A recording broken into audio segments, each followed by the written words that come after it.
اور دوسری آج کی تقریب جو ہے وہ ان پڑھنے والے بچوں کو والدین کو دعوت دی گئی ہے۔ ہمارے ہاں اسے یوم والدین کہہ دیا جاتا ہے کہ والدین جو ہیں وہ وہاں پر تشریف لے آتے ہیں اور والدین سے بھی کوئی گفتگو کر لی جاتی کہ ہمیں اپنے بچوں کے کردار میں کیا پیش رفت کرنی چاہیے کہ ہمارے بچے اور اچھے ہوں، یا ہمارے بچوں کی تعلیم و تربیت اچھی ہو جائے تو ہمارے والدین اس میں کیا کردار ادا کر سکتے ہیں، والدین کی ذمہ داری کیا ہے، والدین کی ذمہ داری کیا ہے۔ تو اس کے متعلق بھی بھائی کچھ بات آپس میں کر لیتے ہیں، چونکہ خواتین بھی آئی ہوئی ہیں، یعنی ان بچوں کی مائیں بھی ہیں، تو میں اگر کہہ دوں تو بیجا نہیں کہ تعلیم اور تربیت ان دونوں میں باپ کا بھی بڑا دخل ہوتا ہے، لیکن باپ سے بھی زیادہ ماں کا دخل۔ اللہ تعالیٰ نے اس میں ماں کا جو درجہ رکھا ہے، اگر کہوں تو بیجا نہیں، شاید باپ سے بھی زیادہ، اس لیے کہ ماں نے ابتدائی طور پر جو تربیت کرنی ہوتی ہے گھر میں وہ ماں ہی نے کرنی ہوتی ہے، اور جتنا موقع اللہ تعالیٰ ماں کو عطا فرماتے ہیں باپ کو اتنا موقع نہیں ملتا۔ باپ تو بیچارہ اپنے کام کاج کے لیے بھی رہتا ہے، تو اس لیے ماں کو چونکہ یہ موقع ملتا ہے تو خواتین سے بھی ہماری درخواست ہوگی کہ وہ اپنے بچوں کی تعلیم و تربیت کے لیے فکر مند رہیں اور بھرپور کوشش کریں۔ اگر ہماری خواتین اس کے لیے کردار ادا کریں تو ہمارا معاشرہ اور سوسائٹی بہت اچھی ہو سکتی ہے۔ پہلے تو ان بچوں کے متعلق عرض کر دیتا ہوں کہ ان بچوں نے قرآن پاک حفظ مکمل کیا ہے، اور ابھی آپ مولانا سے سن رہے تھے کہ ایک بچے نے 1 سال یا 2 سال میں ماشاءاللہ قرآن شریف مکمل کر لیا ہے۔ یقیناً یہ بچے کی محنت بھی ہے اور شاید اصل بچے ہی کی محنت ہے، اور اس کے ساتھ بچے کے استاد کی محنت بھی، اور اسی کے ساتھ بچے کے والدین کی محنت بھی۔ یہ تینوں چیزیں آپس میں ملتی ہیں تو پھر بچہ جو ہے وہ ماشاءاللہ حافظ بنتا ہے۔ والدین پابندی سے بھیج رہے ہیں، استاد پابندی سے پڑھا رہا ہے، بچہ پابندی سے پڑھ رہا ہے، تو انشاءاللہ آج بھی تو کل یہ بچہ ضرور حافظ بن جائے گا۔ تو ان بیٹوں نے اپنے سینے میں قرآن پاک محفوظ کیا ہے۔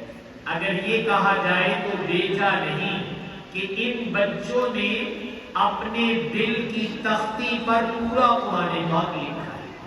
جیسے ہم کاغذ پر لکھتے ہیں، ہمارے گھروں میں مصحف ہے، قرآن شریف ہم پڑھتے ہیں، وہ کاغذ پہ لکھا ہوتا ہے۔ کاغذ پہ قرآن شریف لکھنا یہ بھی ایک کمال کی چیز ہے، لیکن قرآن کو اپنے دل کی تختی پر لکھنا یہ کاغذ پر لکھنے سے بڑا کمال ہے۔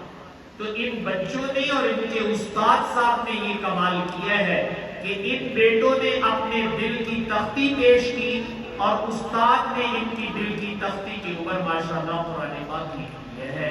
تو یہ بچے بھی خوش قسمت اور سعادت مند ہیں، اور ان کے اساتذہ بھی اور ان کے والدین بھی، کہ اللہ تعالیٰ نے ان بچوں سے یہ خدمت لی کہ یہ قرآن پاک کی حفاظت کے لیے استعمال ہو رہے، کہ ان کو استعمال کیا جا رہا ہے کہ بیٹا آپ کے دل کو، آپ کی زبان کو اس کے لیے استعمال کیا جا رہا ہے۔ یہ کام جو ہمارے بچے یہاں بیٹھ کے کرتے ہیں، یہ قرآن شریف پڑھ رہے ہیں، یہ ایک روحانی عمل ہے۔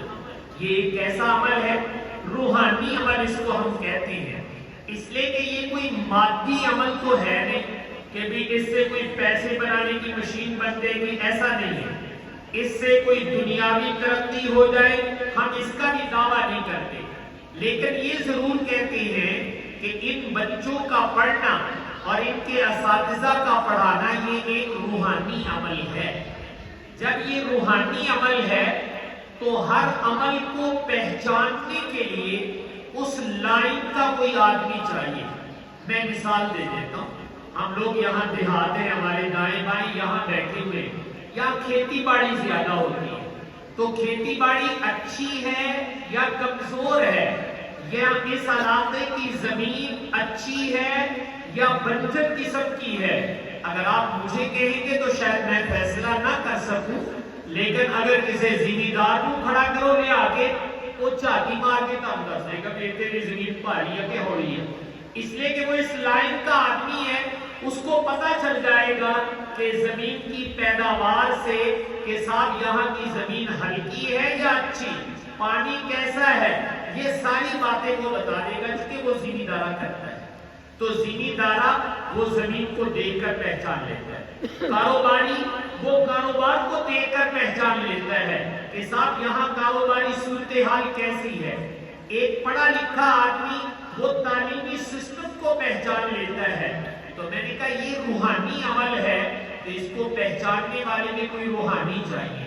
تو آپ لوگوں نے فضائل میں ایک روایت سن رکھی ہے کہ حق تعالیٰ نے اس کائنات کو پیدا کرنے سے 1000 برس پہلے سورہ یاسین اور سورہ طٰہٰ کی خود تلاوت فرمائی۔ اللہ تعالیٰ نے کیا کی؟ خود تلاوت کی، اپنی شان کے مطابق اللہ تعالیٰ نے یہ 2 سورتیں پڑھی، ایک یاسین اور دوسری کون سی؟ طٰہٰ۔ یہ 2 سورتیں پڑھی اللہ تعالیٰ نے۔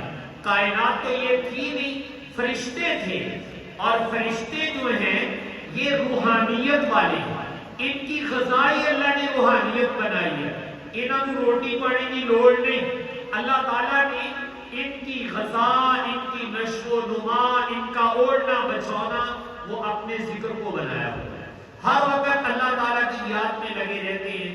اللہ تعالیٰ خود قرآن شریف میں ارشاد فرماتے ہیں لا یعصون اللہ ما امرہم ویفعلون ما یؤمرون، کہ یہ اللہ کی ذرا بھی نافرمانی نہیں کرتے، اللہ تعالیٰ جو کہتے ہیں اس کو کرنے میں لگے رہتے ہیں۔ تو فرشتے جو ہیں یہ روحانیت والے ہیں۔ تو میں نے کہا تھا جس لائن کا کوئی آدمی ہو اس لائن کو پہچان جاتا ہے، زمیندار کھیتی باڑی کو دیکھ کر پہچان جائے گا، کاروباری وہ شہر کے کاروبار کو دیکھ کر پہچان جائے گا۔ تو فرشتوں نے جب یہ صورتیں سنی کہ اللہ تعالیٰ سورہ یاسین اور سورہ طٰہٰ پڑھ رہے ہیں، تو چونکہ روحانی تھے اس لیے پہچان گئے کہ یہ سب سے اونچی روحانیت اس کلام میں جو پائی جاتی ہے وہ سب سے بڑی روحانیت ہے۔ تو سنتے ہی پکار اٹھے کہ مبارکبادی ہے ان لوگوں کے لیے، اس امت کے لیے جس کو اللہ تعالیٰ اپنا یہ کلام عطا فرمائے، اور پھر فرمایا مبارکبادی ہے ان زبانوں کے لیے جو اس کلام کو پڑھے، مبارکبادی ہے ان سینوں کے لیے جو اپنے اندر اس کو محفوظ کریں۔ تو بھائی یہ روحانیت ہے، اور یہ کتنی اونچی روحانیت ہے مجھے اور آپ کو نہیں پتا چلتا، کیونکہ ہمارے اندر تو مادیت بھری ہوئی ہے۔ ہاں فرشتے روحانیت والے ہیں، تو فرشتوں نے جب سنا تھا تو وہ اشش کر اٹھے تھے، انہوں نے کہا تھا کہ جن کو یہ کتاب ملے، جو زبانیں پڑھیں اور جن کے سینوں میں محفوظ ہو، ہم پہلے ان کو مبارکباد دیتے بھائی تو انو کائنات کی سب تو اونچی روحانیت ہے، کائنات کی سب سے اونچی روحانیت وہ ہماری اس اولاد کا مقدر بن رہی ہے۔ اللہ تعالیٰ ہمیں اس کی قدر پہچاننے کی توفیق عطا فرمائے کہ یہ کتنی بڑی دولت ہے روحانیت والی جو اللہ تعالیٰ ہماری اولاد کو عطا فرما رہے ہیں۔ رسول پاک صلی اللہ علیہ وسلم نے بھی ایک حدیث میں ارشاد فرمایا، اور آپ لوگ امام احمد بن حنبل رحمہ اللہ تعالیٰ کا وہ خواب بھی سنتے ہیں۔ آپ صلی اللہ علیہ وسلم نے ایک حدیث میں ارشاد فرمایا تھا کہ تم اپنے اللہ کا قرب کسی عمل سے اتنا نہیں حاصل کر سکتے جتنا اللہ کے کلام سے حاصل کرتے ہو، جو اللہ کا کلام اللہ کی ذات سے نکل کر آیا ہے۔ یہ کلام اللہ کی ذات کی صفت ہے، تو یہ اللہ کی یہ جو صفت ہے اللہ کی ذات اقدس سے نکل کر آیا۔ آپ نے فرمایا اللہ کا قرب سب سے زیادہ اس سے ملتا ہے۔ اور امام احمد بن حنبل خواب میں، چونکہ جاگتے ہوئے نہیں کوئی زیارت دنیا میں کر سکتا اللہ تعالیٰ کی، لیکن خواب میں سوئے ہوئے آنکھیں تو بند ہوتی ہیں، تو خواب میں اللہ تعالیٰ کی زیارت ہو گئی۔ تو اللہ تعالیٰ کی جب زیارت ہوئی تو یہ اللہ کے نیک بندے بھی بڑے عجیب ہوتے ہیں. اللہ تعالیٰ سے سوال کیا کہ باری تعالیٰ مجھے وہ عمل بتلا دو جس سے میں آپ کا قرب حاصل کر. میں تواڈے نیڑے ہونا چاہنا, مینوں کوئی وہ عمل دس دیو میں تواڈے نیڑے ہو جاواں, اور قریب ہو جاواں. یہ اللہ تعالیٰ سے سوال کیا. چونکہ یہ اللہ سے سوال ہو رہا ہے کہ نیڑے بھی کہتے ہونا ہے, اللہ نہیں ہونا ہے. تو اللہ تعالیٰ سے پوچھ لیا کہ یا اللہ آپ کے قرب کا کون سا عمل ہے جس سے آپ کا قرب زیادہ سے زیادہ حاصل ہو جائے. تو حق تعالیٰ نے ارشاد فرمایا احمد میرا کلام پڑھا کرو, میرا سب سے زیادہ قرب ہے. میرا کلام پڑھا کرو, میرا سب سے زیادہ تمہیں قرب مل جائے گا. قربان جائے امام احمد کے ایک سوال اور کر دیا, عرض کیا باری تعالیٰ سمجھ کے پڑھوں یا بغیر سمجھے بھی کوئی پڑھ لے تو آپ کا قرب مل جاتا ہے. تو حق تعالیٰ نے ارشاد فرمایا احمد میرا کلام کوئی سمجھ کے پڑھے یا بغیر سمجھے پڑھے دونوں طرح سے قرب ملے گا. قرب دونوں طرح سے ملے گا. ہاں سمجھ کے پڑھے گا تو ذرا زیادہ ہو جائے گا. یہ تو ساڑھے ہاں کہیں گے جتنا قرب پاؤ گے میٹھا ہونا ہی ہو جانا. تو اگر سمجھ کے پڑھو گے تو اور زیادہ, لیکن بغیر سمجھے بھی پڑھو گے تو قرب تب بھی نہیں. ہمارے ایک بہت بڑے بزرگ گزرے حضرت مولانا محمد ادریس صاحب کاندلوی رحمہ اللہ تعالی, اللہ تعالیٰ نے بہت اونچا مقام عطا فرمایا تھا اس بات کو سمجھانے کے لیے بھائی جے سمجھ کے پڑھیے تاکہ قرب مل جاوا. کیونکہ ساری زبان نہیں ہے کہ وہ عربی چا تے اسی پڑھی تے جانے ترجمہ نہیں سانوں ہوندا تے جے ترجمہ نہ بھی آوے تے گھبرانا نہیں, قرب تاں بھی مل جائے. تو حضرت نے اس کی ایک مثال دی, فرمایا کہ جیسے حکیم صاحب ہوتے ہیں نا یا ڈاکٹر ہوتا ہے, ہم اس سے دوائی لینے جاتے ہیں, وہ دوائی کی پوریاں بنا کے سانوں دے دیتا ہے, یا کوئی کشتہ بنا کے دے دیتا ہے, یا کوئی شربت بنا کے دے دیتا ہے. تے سانوں پتہ ہے کہ کی کچھ پایا ہوا ہے, ہمیں تو معلوم نہیں کہ اس میں کیا کچھ ڈالا ہوا ہے, کیا کیا چیزیں ہیں جن سے یہ دوائی تیار ہوئی ہے. کیونکہ اسی کے انپڑھ ہے, اسی کے نا میڈیکل کی تعلیم پڑھی ہوئی ہے یا حکمت پڑھی ہوئی ہے. اسی گئے ڈاکٹر نے یا حکیم صاحب نے نبض دیکھی, کوئی گلا پوچھیاں, انہوں نے کیا مل جاؤ دوائی کھول کے وہ سب بنا کے دے دی تھی, پوڑیاں بنا کے دے دیتی. تو بھائی مجھے پتا نہیں ہے کہ اس میں کیا کچھ ڈالا ہوا ہے, کس چیزوں سے یہ دوائی تیار کی ہوئی ہے. اگرچہ مجھے پتا نہیں ہے, لیکن تسی دسو جے دوائی کھا لو گے تو تانوں آرام آ جائے گا کہ نہیں آ جائے گا؟ بھائی دوائی کھا لو گے تو فائدہ ہوئے گا کہ نہیں پیدا ہوئے گا؟ یا دوائی دے فائدہ ہونے واسطے پہلے یہ پتا کرنا پڑتا ہے بھی یہ کیڑیاں بوٹیاں پائیاں ہوئی, کیڑی شے پائی ہوئی ہے. جنوں تے اے پتہ لگ جائے اوتے تے دوائی اثر کرے, تے جیڑا بیچارہ انپڑھ ہوئے اوتے دوائی نہ اثر کرے. اس طرح ہوتا نہیں. دوائی چاہے دوائی کی حقیقت کوئی پہچانتا چاہے نہیں پہچانتا, پر دوائی کھا لو اندر جانی چاہیے, اللہ پاک آرام دے دیتی ہے. تو دوائی کی حقیقت سے آپ واقف نہ بھی ہو, دوائی کھانے کو اثر ہو جاتا ہے. آپ قرآن کے ترجمے سے بھلے واقف نہ ہو, لیکن میری اور آپ کی زبان پہ جب قرآن آئے گا تو اثر دل پہ ضرور, اللہ تعالیٰ دل پہ اثر ڈال دیتے ہیں. اور بھائی میں آپ سے کیا عرض کروں, آپ لوگوں نے ایک نام سن رکھا ہے قاری عبد الباسط صاحب. یہ مصر کے نا بہت اچھے قاری تھے, یعنی آواز بہت اچھی تھی. تو ان کے مصر کا جو اس وقت کا بادشاہ تھا وہ ذرا تھوڑا سا کمیونسٹ نظریات کا حامل تھا, تو وہ روس آیا جایا کرتا تھا. تو ایک دفعہ وہ روس جانے لگا تو اس نے قاری صاحب سے کہا کہ قاری صاحب تسی بھی ایسا میرے نال روس جانا ہے. وہ تے غیر مسلم ملک ہے, اوتھے تے مسلمان نہیں ہے گے, وہ تے بالکل دیکھیے قسم کے لوگ ہیں, اللہ کو بھی نہیں مانتے ہیں, اس قسم کے لوگ ہیں. تو بادشاہ جو ہے وہ قاری صاحب کو اپنے ساتھ لے کر روس کے دورے پر چلے گئے, سرکاری دورے. جب وہاں سارے کام کاج کر لیے تو فارغ ہوئے, تو جو ان کے بڑے بڑے لوگ تھے نا سارے وہ جمع کیتا, بڑے بڑے وزراء, مشیر اور بڑے بڑے عہدوں والے, وہ سارے جمع ہیں. چونکہ ادھر سے بھی سرکاری طور پر مصر سے بھی لوگ گئے ہوئے اور ادھر بھی جمع ہیں. تو جو بادشاہ تھے انہوں نے ان سے کہا کہ ہمارے ساتھ قاری صاحب آئے ہیں مصر سے، ہم آپ کو اپنا کلام سنانا چاہتے ہیں۔ اب جو وہاں روس میں رہنے والے ہیں انہوں کی پتا کلام کینوں کہندے ہیں، قرآن شریف کینوں کہندے ہیں، نالے یہ تے عربی چ لکھیا ہویا، انہوں نے تو زبان ہی ہو رہا، نہ وہ مسلمان نہ وہ عربی سمجھن، نہ انہوں نے کلام کا پتا بھی کلام کینوں کہندے ہیں، لیکن انہوں نے کہا چلو پرونے آئے ہوئے سن لیں گے انہوں نے۔ تو قاری عبدالباسط صاحب سے کہا گیا کہ آپ تلاوت کریں، تو قاری صاحب بھی حیران تھے، میں کہتے مسلمانوں کا مجمع ہوندا میں قرآن پڑھ کے سناؤندا، چلو یہ تے پتہ لگتا نا کہ میں اللہ کا قرآن پڑھنے ہوں، یہ تے اونجی دہلیے نے، انہوں میں کی پڑھ کے سناواں۔ تو قاری صاحب نے بعد تلاوت شروع کر دی۔ قاری صاحب نے جب تلاوت شروع کی تو کچھ دیر کے بعد قاری صاحب نے لوگوں کو دیکھا، بھائی انہاں تے بھی کوئی اثر ہون ڈیا کہ نہیں ہون ڈیا؟ تو دیکھتے کیا ہیں، جو دہلیے ہیں غیر مسلم ہیں جڑے اللہ سونے کو بھی نہیں مانتے، ان کی آنکھوں سے آنسو رو رہے، ساروں کتاب رو رہے۔ تو تلاوت ہو گئی، تو تلاوت سے فارغ ہونے کے بعد انہوں نے پوچھا کہ تانوں کی سمجھ لگی ہے، تسی کہتے نہیں رون ڈے پے، تانوں تے نہ عربی آوے نہ تسی کلام کو منو اور تسی رون کہتے نہیں نئے ہو۔ تو انہوں نے کہا کہ یہ قاری صاحب جب پڑھ رہے تھے یہ ہمیں پتہ نہیں کیا پڑھ رہے تھے کہ ہم تو نہیں جانتے، لیکن جو کچھ پڑھ رہے تھے اس کا اثر ہمارے دل پر، اس کا اثر کہاں ہو رہا تھا؟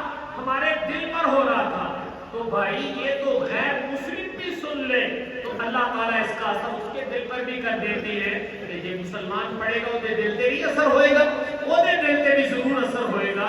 بس ذرا اینا دھیان کر لیا کرو، جدو پڑھن لگے نیت کر لیا کرو کہ یا اللہ تیرے نبی نے کیا ہوا میں سب تو بہتا قرب یہ دلال مل جائے کہ اسی تیرے قریب ہونا چاہتے ہیں، آ رہے لگے اسی پڑھن کے اپنا قرب سب بتا فرمائے۔